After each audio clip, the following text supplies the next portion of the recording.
Hello there, it's Melanie Browning with Spotlight Interviews. I've got a great guest on for you tonight, Mike Caravella. He is the creator, the writer, director, star of the show, the cult classic Astral Plane Drifter. And the Drifter has just joined us, so he's here already. Thank you, Mike, for being here. Let's get you on. Guys, you got to stay tuned for this. This gentleman is just amazing. He caught my attention the first minute I saw him at a film festival. So if you're joining in here, just give us a minute while we get him on here.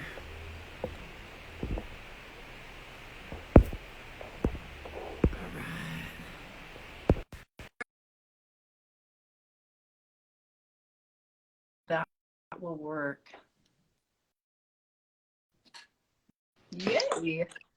Here Hello, I am. sir. How are you? Melanie, how you doing? I'm doing fantastic. You are here, the Drifter. You've landed in a spot for us, so thank you so much. Oh, thanks for having me. I appreciate it. This will be fun. I'm looking forward to it. This is awesome. And I met you. I don't think I met you because I'll be honest, I don't remember walking up to you and introducing myself, but you definitely caught my attention, and you just had this presence. I think you were actually dressed in your Drifter outfit. I just remember a very strong presence around you, and I was just like, ooh. And then later I realized who you were after seeing the short, and just the energy around it, just everything was so high vibe and wonderful. So I appreciate you coming here and sharing with us tonight. Let's see, we've got people joining in, so that's awesome. If you don't mind, like, we'll get into what your short's about, where you're taking it and all of that, but I'd like for you to share a little bit about yourself. Like, where did you get into filmmaking, into acting? Where was the start? What was your joy? And just beginning there. Yeah, well, I've been a cinephile since I'm a child. I watched, just addicted to movies as a very young child, watching old classics on TV back before the days of streaming and cable and even VCRs. It was just like local channels, and I grew up in New York City. I'm originally from Brooklyn. So in New York City, we had 3 local channels. I'm not sure every area in the country had 3 local channels, but we did in New York City. So they were all playing, you had 5, huh? So you're from Arizona, correct? No, I'm actually from California. Oh, you're from California, so you have 5. So we had old movies on day and night all the time, and I just absorbed them. So I fell in love with movies at a very young age. Around 18 years old, trying to remember what movie I saw. Don't remember. It was a Mickey Rourke movie. I'm not sure if it was Diner or Year of the Dragon or 9.5 Weeks, something right around the mid to late 80s. I was 18 years old, and I watched that guy act, and I was like, this is what I want to do. He's a little off the charts now, but Mickey Rourke in his heyday, he was the real deal. He was everything. He was a modern day Marlon Brando, and so I fell in love with that process, watching what he did. And I just walked out of the theater mystified by the whole plan. I needed to do it. So being in New York City, there's a lot of access to that stuff. And I just threw myself in full force, quite frankly, without much of a process at all. I just knew I wanted to act. I was in a rush to get there. And I just started getting headshots and putting myself out there, trying to find agents and managers. And I was not prepared for any of that stuff. So I was like, yeah. And you can get eaten up pretty. I mean, anywhere you can get eaten up pretty quick if you don't know what you're doing, particularly in New York City. Yeah, they'll chew you up and spit you out. So so I dabbled with it back and forth. Took a couple of classes in college, and went back and forth. But I wasn't having much success early. So and then everybody's got friends in life. They're always like, "Wow, why don't you got to go get the job and buy the house and get married and have the kids," which I did all that, but that wasn't the be all end all for me. Mm-hmm. There was that driving force that I needed. So I kept pursuing it, and it took quite a bit of time before I actually started finding some success. Back and forth a little bit, like a lot of people do, and that's a key to the whole thing. Is that it comes when it comes, and there's you can't time it as much as you try to. Things happen when they happen, and you just got to stick with it. You just got to keep going, keep pushing. And then sometimes you fall out of it for years. I had kids, and things happen. I had a divorce in the custody, so that took up a lot of my time. I won custody of my kids, my 2 older kids. So that took up a lot of my time, and that was my focus. And but then I got back to it. And then when I got back to it, I started having some success. So I want to say around 2002, 2003, I started booking small jobs around New York, The Sopranos and Third Watch, a couple of TV shows that were being filmed there, Spike Lee movie, little small parts, but got my SAG card, got myself rolling, started booking work, so I'm making a little bit of money. And, you know, I grinded out for a little while. I went to LA, and I moved to LA in 2005 after you know, New York is great. It's a great town, but if you're looking to get into TV and movies, at the time, there was only like 3 or 4 shows being filmed there and a couple of movies a year. And once you do that, you're kind of just on an island like anywhere else. And because you got to go, if you really want to pursue it and do it full time, you got to be in LA. So went to LA and grinded it out there for a while. And I, you know, I had some success doing some of my own stuff, a couple of other short films that I wrote and directed and produced. Small parts on TV shows, doing that back and forth, a lot of bartending, which you got to do to survive. Exactly. When you live in the big city, particularly in LA. And then, you know, things were going okay, and then things weren't going okay, and there's an ebb and flow, and you can get frustrated with LA, you know, if things aren't going right for you, but you got to try and stick it out. You can get frustrated anywhere, right? Like if things aren't going right, it can switch your mindset and start looking at those negative things. And it's definitely an area that's such high energy that I think if you shift any way you shift, it can contribute to that, like compounding, I think. And I think that's kind of what I found there. It's like, it seems like that energy is just more intense. It is intense, and there, I mean, it is an intensity, but there's also, you know, you got to find, and I was lucky, and I still have some dear friends there, but you got to find a pocket of people that you can really relate to, because you're going to make a lot of friends in LA that are convenient friends. You know, they're going to be there if they think you got stuff going on, but if you need, you know, if you need just a real friend, they're not always available. So, you know, so there's a lot of that in LA. So there's a lot of the plastic, you know, they have the reputation for a reason because it's real, you know. So, so you got, but you can find real people there. You can find people that you can relate to, and I have dear friends from LA that I keep to this day, you know. So, so, you know, I was grinding out for a while, and then in 2016, I was diagnosed with tongue cancer. I found a lump on my tongue, and it turned out to be cancerous, and so that became everything that I needed. And I found some in my lymph nodes, so it was starting to get dangerous. Wow. Yeah. So what was lucky for me, though, is that they found it in a couple of lymph nodes, but it didn't burst and like spread. So it didn't start spreading yet, but it was definitely in some lymph nodes. So that became my priority. That became my everything. So I had 2 major surgeries. They removed 20% of my tongue and took 50 lymph nodes out of my neck, right over here. Big, huge surgeries, and then chemotherapy, and then 7 weeks of radiation on my face, in my mouth, which is like, I know it's me and I'm talking about it, but like doctors will tell you, like, if you're going to get radiation in your mouth is like the worst. So, and I'm an actor, and you know, so speaking, and, you know, my voice is one of my strong points, and you know, and your appearance changes and everything changes, and you know, it's a brutal process, you know, when you. So I spent 3 years just trying to get healthy again, taking care of myself. I lost 75 pounds during the whole process because I wasn't eating. I couldn't eat because it's in my mouth. There's nothing, you know. So that with that, I'm wondering, you know, if you don't mind sharing, what was the mindset like during that process? Was it, you know, what, like, were you more hyper focused on like what you're going to do afterward, or where were you going with that? I know it can fluctuate from day to day, moment to moment, but like, it does, overall. and it's a spectrum for different people that treat it different ways. So I was just focused on A, staying alive, and B, relishing every moment that I had while I was here. I mean, I was always a positive person, but I didn't realize how many negative attributes I had until I thought I was dying.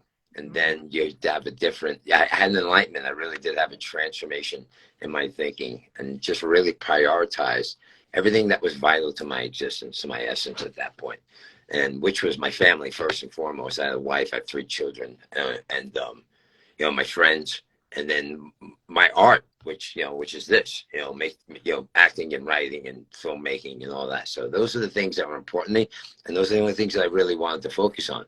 but acting was going to be hard because I didn't know what I was going to be able to do because I wasn't speaking well. I was, you know, I had lots of complications with my tongue and my neck from all the radiation stuff. So, and I went through 2 years of speech therapy, just trying to learn to speak right again. I didn't think I was going to work again in the industry. I really didn't. I thought I was done. So I was trying to find the joy in life. And, so I knew I couldn't live in LA anymore because that's just it's an intense place and you can get frustrated there and there's a lot going on. And I was in a different mindset. You know, I just needed peace and tranquility at that point in my life. So I moved out to the desert. I live out by Joshua Tree now, which is about 2 hours east of Los Angeles. And it's a totally different place. And like, I'm a Brooklyn boy and I lived in Miami and I lived in LA for a long time. And now I'm out here in the middle of the desert where I've been for 6 years now. Yeah. Yeah. So, I got myself better. I got myself healthy. I got everything going again. And then I decided I need to be creative again. This is now 2018, about 2 years after like I went through everything. And so I didn't know what to do with myself. I wasn't ready to put myself in front of cameras or in front of agents and casting directors and all that stuff yet. So I just want to do something for myself. So I started doing a goofy little podcast on YouTube where it's just an experiment for me. So I grew up, you know, watching Johnny Carson and all that stuff. So I said, what if I did like a Johnny Carson type talk show, but in the middle of the desert, where I set up a desk in the middle of the desert and interview like quirky people from around the area and stuff like that. So I did that. I did that for like 6 months every week. And even if I didn't have a guest, I'd bring like, at the time, my son was like 6. And I'd have him as a guest, or I'd have my wife on, or I'd have one of my older kids on, or the neighbor if my in-laws are in town, I'd have them on. So whatever way, I just make sure. Some people stop visiting. They're like, oh no, he's gonna on the show. Yeah, and so whatever way I can get anybody on, I made sure I went out there every single week for 6 months, every week, and did it and edited it and put it up on YouTube, whether it was good or not. And there were weeks, you know, out here in this environment, the wind is brutal, and there were weeks. Like I have a buddy of mine who's a TV star. His name is Chad Coleman. He's on The Walking Dead and The Wire and all that stuff. So he came out to visit me, and he did the podcast with me. And it's terrible. The wind is just terrible. You can't hear anything, the microphone. But there's nothing you can do about it. I mean, people like try to call me and say, you know, you can't. Nobody knows what the wind does. Like when you're just sitting there doing a live broadcast. And you're just doing it, and it's 35 minutes, and you can't control the weather, and just whatever happens, happens. So, Show and I just go on, yes. Yeah. So I just went with it, and it was fun. It was really fun for a long time, and I appreciated doing it. But it actually gave me the confidence that I don't look so bad on the camera, even though I thought I did, because I had at the time I was still working through some complications. I had all sorts of bloating and swelling in my neck, and I had to me, I thought I had a big giant turkey neck. People thought I was being a little over dramatic about it, which I am an actor, so I am over dramatic. Sensitive, yeah. Yeah. So, but then things started getting better, and I started feeling better about myself. So I kept it going. So, and then talking to some of my friends in the acting community, they kept pushing me to go back and throw myself back into it. So I did. And then I just started putting myself out there. And then towards the end of 2018, like November of 2018, all through 2019, I had the best run of my career. I booked several TV shows, co-stars and guest stars on TV shows. I was auditioning on a daily basis. You know, I had agents, I had managers, I had things going in all directions. Everything was going really good. So I was like, wow, and I think part of it was my energy too, because I wasn't worried. You know, we're actors, so like, what happens is you get self-conscious and you worry about each particular job, and every audition becomes this critical thing. So you put a little too much pressure on yourself and you worry about stuff too much that way. And it shows when you audition and when you perform, when you have all that tension underneath yourself. So, and you know, and everybody tells you all along when you're taking acting classes, right, is, you know, you have to try and relieve the tension. And I've taken several acting styles that are just kind of based on relieving the tension, you know, like stuff like I studied a lot of Eric Morris's theories. He wrote No Acting Please. And No Acting Please is really just preparing to be ready to act. It's not even about actual acting. It's just about all the exercises that you can do to get yourself to a state so you can act properly. So, you know all those things, and yet you still carry a lot of the tension with you anyway. So, well, it's funny, like today I had a callback, and it was something I really want. And I was just, you know, they didn't even give me anything to do. So I was that those nerves were there. And I just remember going, okay, you just need that confidence. It's just, you know, a conversation. So that's a question came up in my mind. It's like, okay, what is it that you do that when you feel confident, or a time in your life? And then I was able to grab that, and I just like went there in my head. And then it was like, it was awesome. It was fun. It was great. And it, like, no matter what happens after that, like, I just loved talking to that person. So yeah, it's those little tricks and those different things. And you can be told time and time again the things that you need to do, but until you're able to find the things that work for you, at least in the moment, it's kind of Yeah. And what was different for me, why I was finding success this time, is that I didn't care about the process anymore. I didn't care about being validated by anybody. I think getting the job wasn't the critical point for me, all that stuff. I was just really happy to be alive at this point and be doing what I love to do, and just being part of the process. And so when I did my auditions, you know, even going into, we were still going into casting directors at that time in 2019. So running into LA, and that was a crazy thing because I'm living out in the desert now, and I lived in LA for 15 years, and I barely went to the casting director's office. And now I'm living 120 miles away, and I'm running into casting director's offices 3-4 times a week. So it changed everything. But I really stopped caring about what they thought about me, and I just cared about going in there and doing what I felt was real for me. And that changed everything, because I didn't worry so much about what they wanted, but what I wanted to present. And I guess that resonated. And you have to care about it a little bit, because, you know, there's certain things, and I'll get into this in a minute. There's certain things that are taboo, like you're not going to get the job if you do certain things certain ways. You know, sometimes when you go for 1 or 2 line jobs, you really got to be kind of vanilla in your auditions, because I just went through this on the job now where I just had a co-star on the show, and they brought me in for ADR because my performance was too good, and they wanted me to flatten it out a little bit because I was overshadowing the higher paid talent. So, and I've had these conversations with really successful actors as You're well. like, okay, I'll take that. Yeah, I'll do what you say. But never, yeah. So on the small jobs, here's my word of advice. On the small jobs, never give them too much, because you won't get the job. They want you just to be kind of common, because you're just there to feed the lines to the talent that they're paying more money for. And that's real. I mean, it's unfortunate, but it's true. So, so you gotta know that. And I think that's important. Like everything in the process is important. Even if you're just that person delivering a line or a word, you're put there because you're an important part. So but you've got to do it the way that it's presented, because then that makes it work. So right. I do love that component, that everything really does add to it. Yeah, no doubt about it. So like once I was just more concerned about just bringing what I can bring to the table within myself, it just changed everything. I just worried about what I was doing for me. And I booked in 2019, and I said, all right, here I am. Everything's going great. I'm better than ever. And then we know what happened at the beginning of 2020. Yes, we do. So I just spent 3 years getting healthy, doing nothing to get better. I get back, I have the best year of my career, and then the whole business shuts down. You know, so which was a blessing in disguise for me, because, you know, I'm living out here in the desert, and there's a lot of weird, quirky stuff that you can absorb out here in this part of the Mojave Desert in California, in this Joshua Tree area. And after sitting home for 7 months and trying to be creative and trying to do stuff, I said, I'm just going to do something. I'm going to do a short film for me, and you know, and whatever happens with it happens with it. But I have this crazy idea, and I'm just going to put it together, and I'm going to go with it. So that was November 1st of 2020. I wrote the script to Astral Plane Drifter, the short, in 6 days.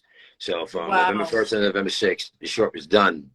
I called up an old friend of mine that's a director of photography, who's a great director of photography, who moved on in his career. Like, he did a short film for me way back, and then like since then he's like been a camera op on Quantum of Solace, James Bond movies and stuff like that. So like I really just called him to see if he knew somebody that he can reference me to film this thing for me. And he read the script, and he said, no, I'm doing this. This is, you crazy if you think anybody else is doing this, which is fantastic. You know, it's in the middle of COVID, and everybody, you know, nobody's supposed to be near anybody.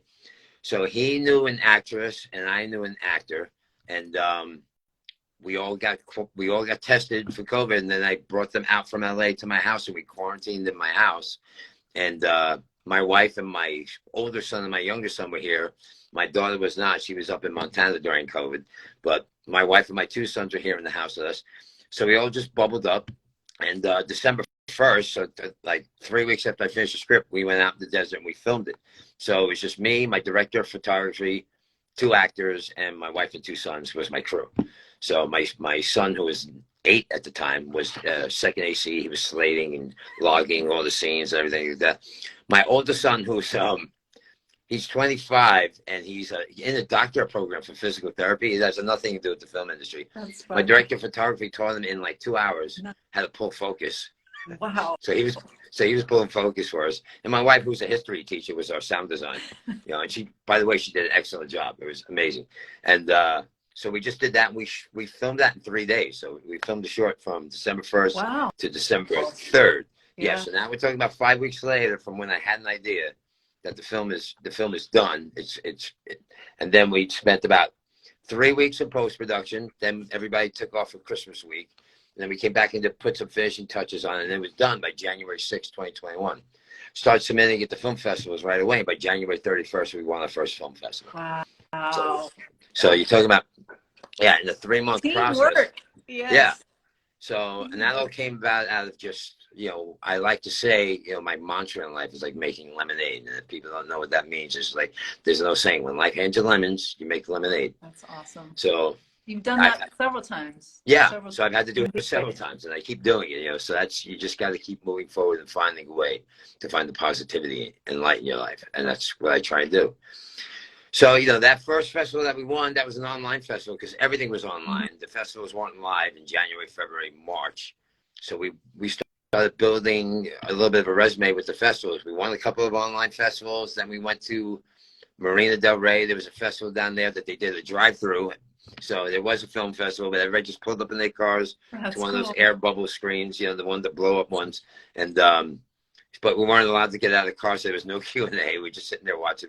But we won that one too. We won Best Comedy at that one. And then we just kept rolling and rolling. And then I met you you saw Drifter in Utah, and that was actually our theatrical debut. That was the first live performance. That was the first time we saw on the screen with a live audience. Yeah, that was fantastic. We didn't shut down at all really up there. I did, but everything was wide open.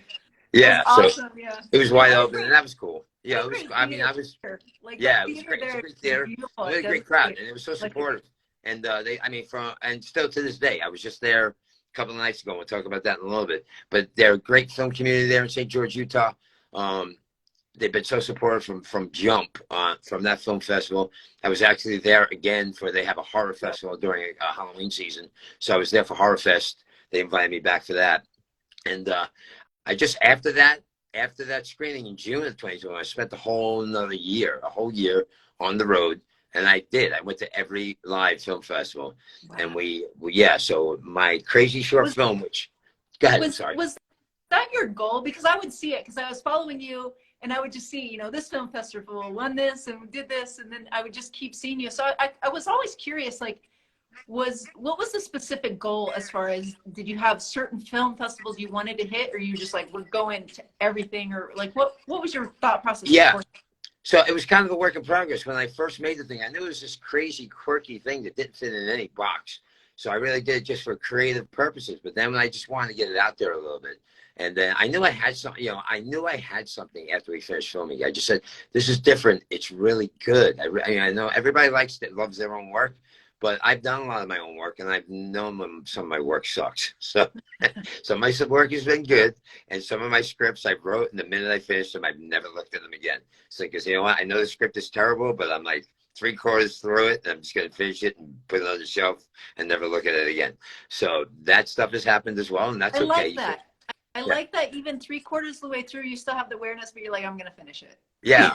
that's awesome. It's important to me. I spent a lot of time coaching sports in my life as well. So so that's part of the process. That's kind of my mindset. I was a football coach for a long time, and you just follow things through all the way through, and that's set you up. Yeah. Set you up for your future thing. That's absolutely.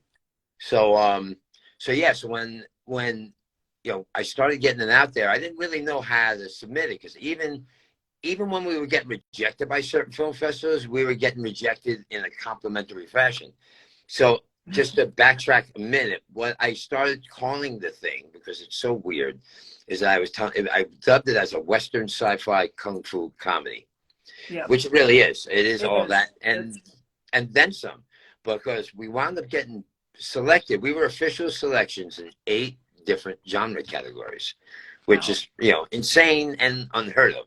So, I mean, so it was kind of weird to get it placed in some places, because even when we would get rejected, like I would get messages, Mike, we love your film, but we have no idea how to program this, which is complimentary to me that they loved it, but it was frustrating because it's like, well, if you love it, it's a good film. Just show it somewhere. Find the place. Find the place. Yeah. But a lot of the film festival organizers, they get caught up in their curation and their programming. It's not meant to be. You know what I mean? Yeah. And I think something like that, it can hit you. It can hit you a certain way, and you can kind of like, well, that means it's supposed to go this way, and it's going to find that audience. It's going to land better because maybe it really just didn't fit in there. Right. Just because the crowd might not have been the same too. So. Right, but some of them call themselves, quirky, off-center film festivals, and then they're like, we don't know how to program this. So I've actually had film festivals that I actually have one that I won that created their programming, midnight movie programming. They saw my short and they're like, we need to do this. This is something we need to have this, and we're going to create a category around it, and they did. And, that's awesome. And we won Best Midnight Movies. That's another one of my categories besides the ones that I mentioned. And then there's psychedelic and experimental and horror. I never mentioned it, horror, but the horror, which was weird, because like the first 7 or 8 months, I didn't submit this thing to horror festivals, which in retrospect, if I would have done that from the beginning, we might have had even more success, because I had no idea how the horror community was gonna, really take this thing in with open arms. Oh, they're such a great community. Oh my goodness. Yeah. It's really a niche genre. I mean, they love all this stuff, and so I wound up. It's not. Yeah. Yeah. So I mean, I wound up like at Spooky Empire, which is like the biggest horror convention in the country. It's like, I was down in Orlando and there's like 25 in the middle of COVID, and there's 30,000 people walking around in the convention center without masks on, but it was cool. It was fun. So like, it was real, and they really accepted it with open arms. I really built a large grassroots fan base with this thing from the horror community, which I didn't know. So that was great. And so somewhere in the middle of that really big success, from our first live screening in Utah, where you saw it, up through the beginning of the next year, which 2022, I decided, you know what, this thing has potential to do something. So I wrote a script. So I sat down in the middle of going back and forth to festivals. I just dedicated myself to writing a script, and I have a really great script, but it's like a $3 to $5 million budgeted script. So that's going to take some time to make. So I'm talking to people, and I met some filmmakers along the way, including my director, who I've now attached to my project now, who's a multiple award-winning festival winner. His movie, his feature film, Malibu Horror Story, which played all over the country this past year, won like 70 awards, like 50 something best feature films at the horror festivals. He won 17 best directors. It's going to be released in theaters sometime this late summer, I think. I met him in Utah. I met him at the Kanab Film Festival, and he loved Drifter, and he's like, I want to do something. And then I showed him the bigger script. He goes, this is great, but it's going to take time to do it. We should probably try and do something right now. And I was all in. So I wrote another script. So I have my second Drifter script, which is what we're working on right now. It is a way lower budget script. It's basically a 90-minute version of the short film. And then that first script is not canned by any means. It's a totally different story attached to this story. It's kind of a prequel, you would say. Nice. Yeah. And when I say prequel, it's more just like the few days leading up to what happens in my weird desert story that is the short film. So this thing is a low budget, wild adventure, and I've had tremendous feedback from tons of people through the industry. I have also in Utah at the Kanab Festival, I met J. Wade Edwards, who people may not know his name, but if you're an Adult Swim fan, you definitely know who Jay Wade Edwards is, because he's one of the original producers and editor of every single second of Aqua Teen Hunger Force. So if you're familiar with Aqua Teen Hunger Force, which is one of my favorite quirky Adult Swim cartoons, he's one of the driving forces behind that. Nice. And on top of doing stuff with Disney and all sorts of TBS. So he's done a lot of anime, he's done a lot of documentary, he's done some feature films as well. But he saw us in Canab, he saw Drifter, he came up to me after the screening, he's like, whatever you're doing with this thing next, I want to be a part of it. Nice. So he's part of the team as well. And then I mentioned earlier, my buddy Chad Coleman, who's currently on Superman and Lois, the new season of Superman and Lois. He's the main bad guy, Bruno Mannheim, on the new season of Superman and Lois. But he was Tyrese on The Walking Dead for 5 years, which is one of the critical characters, a beloved character. He was on The Wire, he's on The Orville, he's a highly celebrated TV star, so he's going to be in the film. So for a low budget movie, which we're projecting our budget right now around $150,000-$200,000, but we can work with it depending on how much money we raise. I'm going to go out on a limb and say there's not a movie at this level that has the amount of talent attached to it that I have. I mean, it's just been tremendous. I have friends of friends who, here's a cool story to tell you how this script is. I have friends of friends in the industry who are established in the industry. There's an actor named Doug Tate. Now, if you don't know Doug Tate by name, Doug Tate played Jason Voorhees in Freddy vs. Jason. He's the Michael Myers stunt guy in like several Halloween movies. He's currently Sasquatch on the Jack Links. I think he's always been Sasquatch. Like, so have you seen the Messing with Sasquatch, Jack Links campaign? That's him. He's that big and he was the big rat dude in the Hellboy movie, Guillermo del Toro's Hellboy. So he's an integral character in the Guillermo del Toro movie. So he read the script. Wow. And he was like, Mike, I've never read anything like this before. This is the most unique, original, outrageous thing I've ever read. And the Drifter character is iconic. And that's it is. It's super. And that was the vibe that, not only did you bring it, and you like I said, you caught my attention right off the get-go, but then watching it and just feeling the energy of the crowd, and the laughter, and then it's just like it was such a beautiful escape. Like you just take our minds just away, and onto the screen, and it's just it has that energy, and it draws people in, and they want to be part of it because it is so different and amazing. So thank you for that. And that's part of the inspiration for it too. There's a lot, and I'm not judging anything, I'm just assessing things right now. So there's a lot of messaging in movies today, and there is a certain component of fan bases that want that, but I know for a fact from going around the country to film festivals for a full year that the majority of film goers do not want messages in their movies. Hollywood is very in love with themselves, and they're very self-important and very self-involved, and they make a lot of movies to show off to their friends, but it's not really for the people that are actually paying for the tickets. And so I found that firsthand from just mingling with people in every region of the country. And I didn't just, I'm from New York and I lived in LA, but I spent the least amount of time in those places. I was in Wyoming with this thing. I was in Florida. I was in Georgia. I was in Texas. I was up in Vancouver. I was everywhere with this movie. Mm-hmm. And all different kinds of people, Indianapolis, all different regions of the country. And it's an escapism movie. I'm a movie lover in my heart, and I made a movie that speaks to people who grew up loving movies. So there's a lot of influence, particularly older influences. It's very 70s influence. Yeah. But that's part of it. That's part of it as well. So there's I think that was a good part of it, because it's like, ooh, where's this gonna go? It's gonna clicked into that.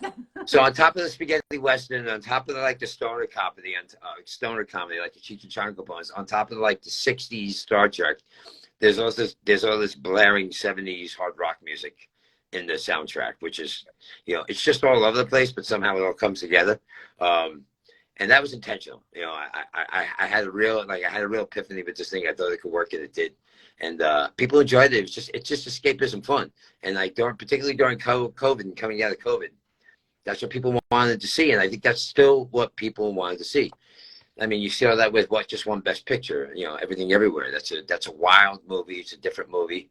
I kind of use that as a springboard to talk to people, even though Drifter was out before Everything Everywhere all at once. You can't tell people that now, though. But and I'm not saying, yeah, I'm just saying I'm not piggybacking on them. My idea was out there before that came out, but it's a validation. It's an affirmation that my idea works.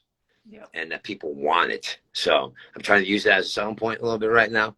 But so it definitely fits within that pocket. I don't know if you're familiar with like Big Trouble in Little China. It was a classic John Carpenter movie with Kurt Russell. Yep. That kind of stuff. Flash Gordon from 1980, which is not a very good movie, but the production value is outrageous.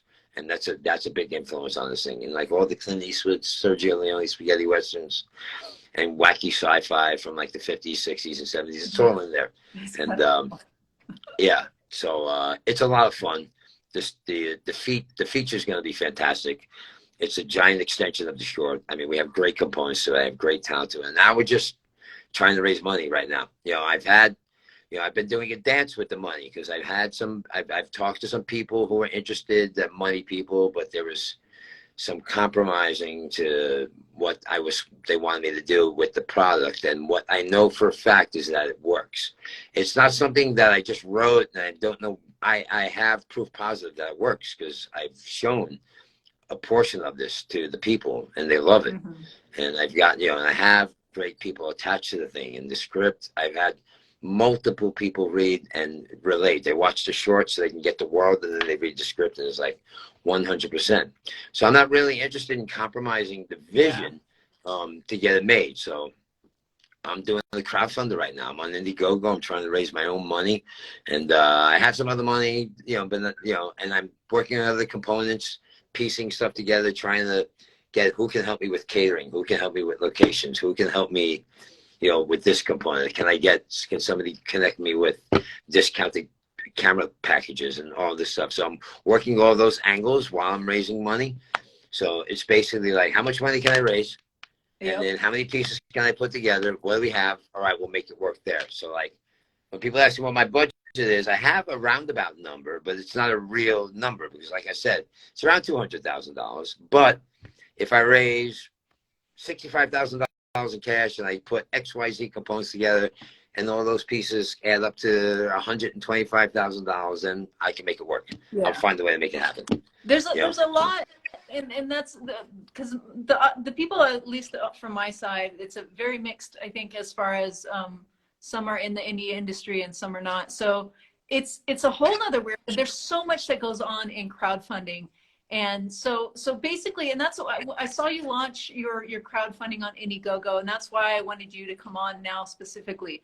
You've always been on my radar, but I'm like, hey, this is the time, because for those of you that don't know, the ones that do know, it takes work and it's hard. But what's really cool about it, and I love that component of it, is that everyone can get involved and contribute in some way. And what I love about your campaign is you have just a ton of different rewards, which if you're going to contribute to it, it's awesome. It's neat looking through it. But really on your part, there's a lot of work involved in all that, and just figuring out what you're going to do at what level and how many are you going to offer, and then being able to provide it and all of those different things. So if you're looking, I highly encourage you to go on and check out his Indiegogo campaign. You're not committing to anything, but just look on it. There's a ton of great stuff. There's videos on there, and you can look at different things. And what I think is great about your film and the route that you chose to go with having so many different things at very doable price ranges for everyone, is that they get to be a part, but also touching that fan base, the fan base that you've kind of locked into going around the country, and then even like seeing the horror base. I think it's really a great way to get so many people involved and to say that they helped this and that they had a part of this. The short's like a cult classic, and I know moving forward, it's just gonna grow into something bigger. So go on there, check it out, and see what you can do to like become part of this, and just know that you contributed in some way. Did you have help? And that's kind of, I'm curious, have you done crowdfunding before? No, I've never done crowdfunding before. It's brand new to me. I'm pretty much doing it all on my own. I did a lot of research. Yeah. That's I did. amazing. I did a lot of I research before, and I just went on Kickstarter and Indiegogo and this one and that one. I looked at all the different ones and looked at the successful campaigns and what were they doing and how did they do it. And I just took notes. I do handwritten notes because when for some reason, my brain processes stuff better when I actually physically write them as opposed to typing them. So I looked at this stuff. All right, these guys are doing this, this, and this, and these guys are doing this, this, and this. And I made like grids and did comparisons and cost benefit analysis and just see what they were charging for perks and what I thought would fit for us and like what kind of perks. And I would notice like, all right, these guys, like, I'm not trying to call anybody out, but there's like highly successful campaigns that offered 9 million different perks, and they raised the money and they made their movie, but they never gave the people the perks because the perks were outreaching what they can actually do from that perspective. So no, I'm not going to offer Funko dolls because I'm not going to be able to get those produced. And so and make that. I could get them produced, but then it defeats the purpose of me running the crowdfunder.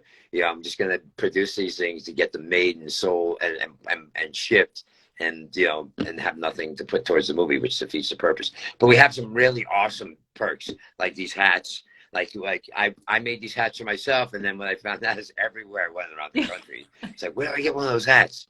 So for a while there, I thought about selling them, and we made down the road. But for now, they're part of my crowdfunding. Nice. And so I'm doing all sorts of stuff like that, and there's all different levels. So we can just get people involved. Anyway, there's like the $5 social media shout out where I give you a thank you on my Instagram and my Facebook. And there's $5, there's $10. I have these cool. Let me show you one. I have these cool postcards that's a poster of the postcards that I'll send you the postcard for $10 and I'll sign it. And I don't know if it'll be worth anything. Maybe it will be one day, but I'll sign it handwritten. I'll personalize it and mail that to you. And I've already done that. I've been trying to be, I see a lot of stuff where they don't come through with their, and I've already been delivering hats and delivering postcards to people. That's been, I'm only 2 weeks into my campaign. People already have the perks that they bought. That's awesome. So, there's some of them, there's ones that I can't deliver right away. Like we are offering Blu-ray DVDs and signed movie posters. Those aren't produced yet. They will be, but those are part of the package. Downloading scripts, I'll give you there's personalized videos that we can send from on set. So there's all different tiers from like $5 to $25, $50, IMDb credits, all sorts of stuff, all the way up. And then I have bigger ones. If you want to get involved as a producer, there's producer tiers on there. And you can contact me personally. I'm not hard to get in touch with. I'm on Facebook, I'm on Instagram all the time. Google me, Astral Plane Drifter, Mike Caravella. I'm everywhere. If you go on my IMDb page, if you have an IMDb Pro account, my personal information is on there. My phone number is on there. My email is on there. But I will answer everybody, even if you just get on Facebook or my Instagram, which are public, and send me a message. I talk to everybody because I like being part of the community. I like meeting people, talking to people. So I make it a point that if somebody reaches out to me, that I get back to them in a timely fashion. So, if you have any questions on anything, hit me up anytime. Get involved in the crowdfunding because like Melanie was mentioning, part of the crowdfunding part is multiple people donating to the cause, but also part of it is getting involved in helping spread the word because I only have X amount of reach, and then I need my reach to reach out, and that's the way it's gonna be truly successful. So if you're interested in this, if you like this, if you just click on the website, check it out, share it with your friends and family if you think it's something that you're interested in, and then if you can participate, contribute, that'd be awesome. But at least help me get it out there because that's because expanding my reach is what's really going to make this thing successful. And we're off to a decent start. It's a pretty good start. We have, and we still have some time left. Plenty of time. I think we still have like 3.5, 4 weeks left on the campaign. Right. So there's plenty of time to reach our goal. So we're doing pretty good, but we can use more help. And whoever's listening and wants to get involved, I'd appreciate it if you did. Yeah. Share. Let's get the word out. Definitely. This is a film for the people, and it's perfect for crowdfunding. So yes, definitely get out there, share, jump on there, check out the videos. You'll catch the vibe of the film, and you'll realize, oh my goodness, I know someone that would totally love this. Let me send it to them, and it can be done, and I want to see the feature film, that's for sure. And I know you'll get it there, and that's what's so wonderful about you and your personality, and being able to watch how committed you've been through this whole process. And that really was like, I was like, oh my goodness, he's over here now, and now he's over there. So it's been great watching you, and I love cheering on the people that have the vision and know what it takes. It really resonated, the story, as far as you going out there every week in the desert at your desk, no matter what. That really shows, and that's who you are, and that's who I've kind of been seeing throughout all of this. So get involved, everyone, share it. This is going to be a great movie. I appreciate you jumping on here. I'm going to go back through. I think I saw some questions in Cool. here. Yeah, I'm here. So whoever finishes the job, I'll answer. It looks like my nephew Nate, he's amazing. I hope you're still here, Nate. Looks like you had some questions way back. Yeah. See, were you on The Walking Dead?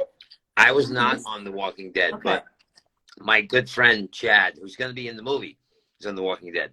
So the best way to explain it is he was the big black dude with the hammer that killed the zombies with the hammer. So if you know who that guy is, that's a good friend of mine. He's actually going to be the main antagonist in the film. So Nice. yeah. Okay, so the question on there, it looked like he hadn't watched the clip yet. He saw some of yours on YouTube on there. But basically what it looks like it's sounding like is like on the big sets, I guess on the what you considered for yourself the biggest set, how do you deal with anxiety on the set, like in a particular specific moment? Yeah, it's kind of interesting because like I've been on a couple of different big sets in different situations. So the biggest set that I was actually on, I was just on a month and a half ago. So I did a scene. There's a show called Minx that was on HBO Max that got canceled by HBO Max. Here's a funny story. So I worked on the show for 2 days. It was in December, right before Christmas. So I worked on the show on a Thursday and Friday.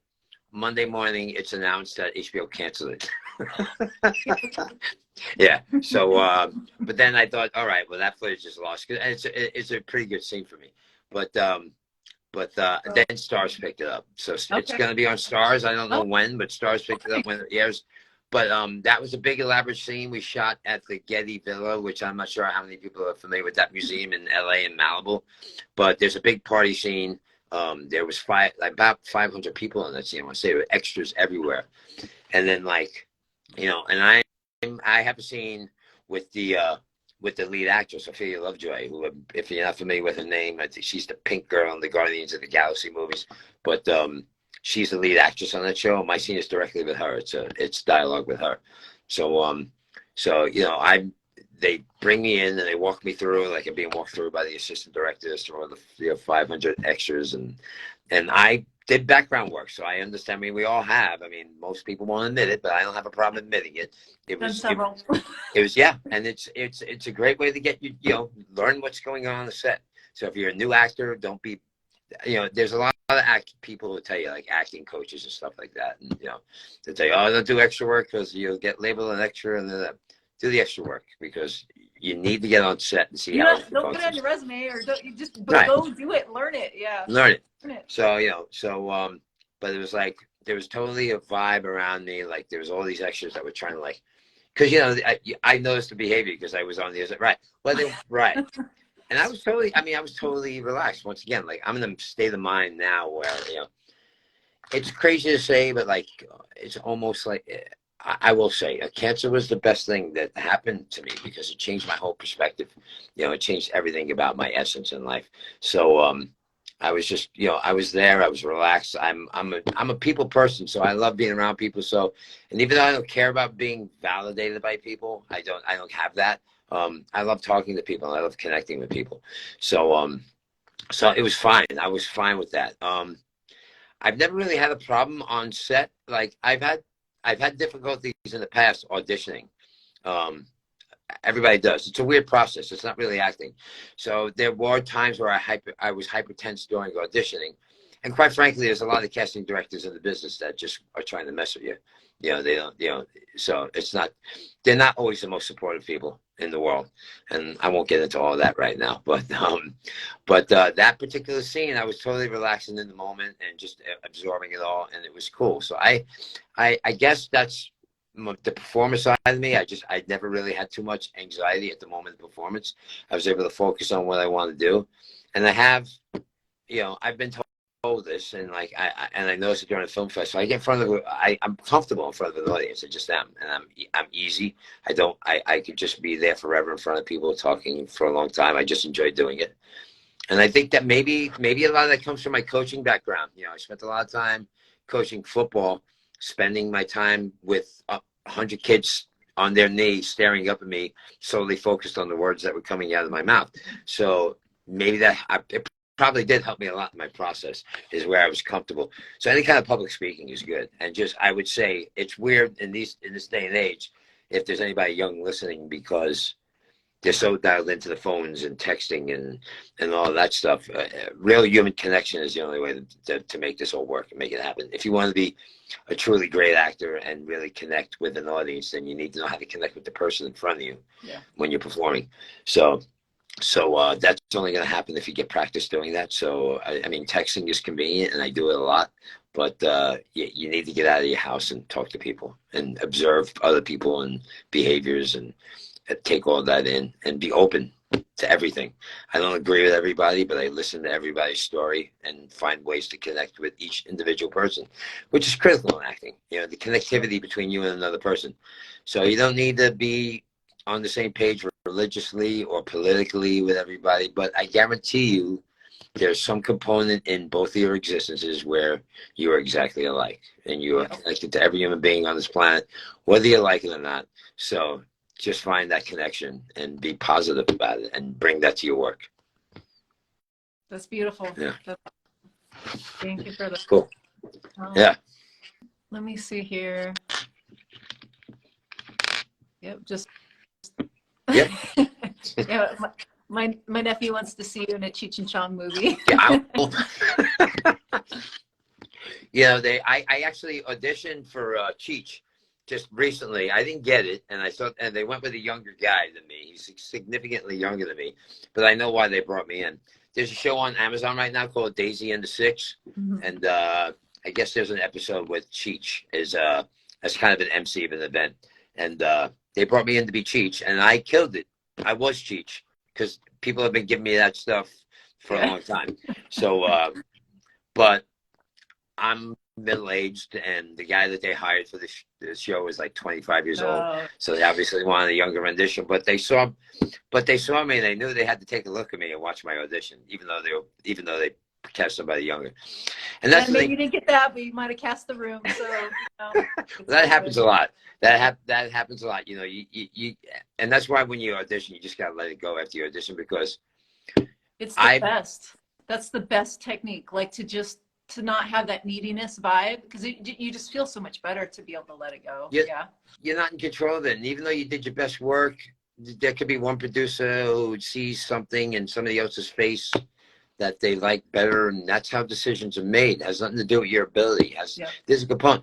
When you're auditioning, you gotta give them something compelling, but that's not necessarily how they make the decisions. If you have one piece of hair that's sticking out over here during the audition that makes one producer feel uncomfortable, you're not getting the job. That's real. And you can't control that. But so don't try and control. That's so good about making your own film. Right. And that's kind of like, and even though I've had some success, and I'm still having some success in the quote unquote industry, I really prefer to do this if I can just make my own cottage industry, and I already have 2 Drifter films written, and I have a third that's conceptualized in my head that's ready to be written. I'm perfectly happy doing this for the rest of my life and just making my movies the way I want to make them, and getting out to festivals and conventions, and meeting the people and showing it to the people who really want to see it. And I'm perfectly happy doing that. That would be great if I could do that. And that's the goal. That's what I'm trying to do here. So hopefully we do it. I think we will. I'm going to do it. You will. You'll find a way. I'm going to do it. I just want to do it, what I like to say, what's on my campaign, the more money I raise, the more magic carpet ride on this thing. Yeah. So it's all about production value. So I want to bring as much production value to this thing as I can. So the more money I can have to be able to utilize the production that I need, the more fun this thing is going to be. So yeah, so I'm going to make a movie no matter what. But as much help as I can get will make it all that much more better, if that's proper English, which I don't think it is, but it just sounds right. I'm not going to be doing that. Well, it's been an absolute pleasure. I appreciate everything. And normally I ask, you know, what is it that you would like to pass on? But you've dropped so many amazing gold nuggets for people getting into the industry or following their dreams. Is there anything else specifically that you want to pass on to those looking to go after something? Yeah, if it's real to you, if it's what you want to do, just keep doing it. Don't listen to anybody, because everybody's going to tell you no. Everybody's going to tell you no. You know, your family's going to judge you. Your friends are going to judge you. Everybody's going to judge you and tell you you're crazy. But if it's real to you, that what they think doesn't matter, and they're gonna love you anyway. They're not going to stop loving you. You know, so just go on. And if they don't love you, they're not people that are important in your existence. So why do you care what they think anyway? So just keep doing it. It's not going to happen exactly when you want it to. And if it does, great for you. Congratulations. But it's probably not going to happen when and where you want it. But just keep pushing. And if you keep going with it and sticking to it and forging ahead, you'll find your success. Whatever that means to you is that's a different question. But, you know, you got to find your happiness, your joy, and just keep pursuing that. And that's really all that matters. So don't try and be validated by outside forces. The only validation comes from within yourself, from within your essence, your joy. So if you're happy with yourself, that's all that matters. Yes. Yeah. All of that. Yeah. Thank you. Cool. And go to my get me a Indiegogo. hat, so I will be jumping on the Indiegogo campaign after this. Everyone go out and get a hat and see what other perks in there. Get a hat, get something. Yeah, I mean, even if it's only the shout out, get the shout out. I'll treat you well. I'll put your name up as big as I can on the Facebook and the Instagram. But yeah, thank you for listening. Thank you if you go to the Indiegogo and help out. I really appreciate it. And thank you, Melanie, for having me on. I really appreciate the time. Thank you for being on. I appreciate it. Have a great night. You too. Thanks for watching, everyone. Bye-bye. Bye.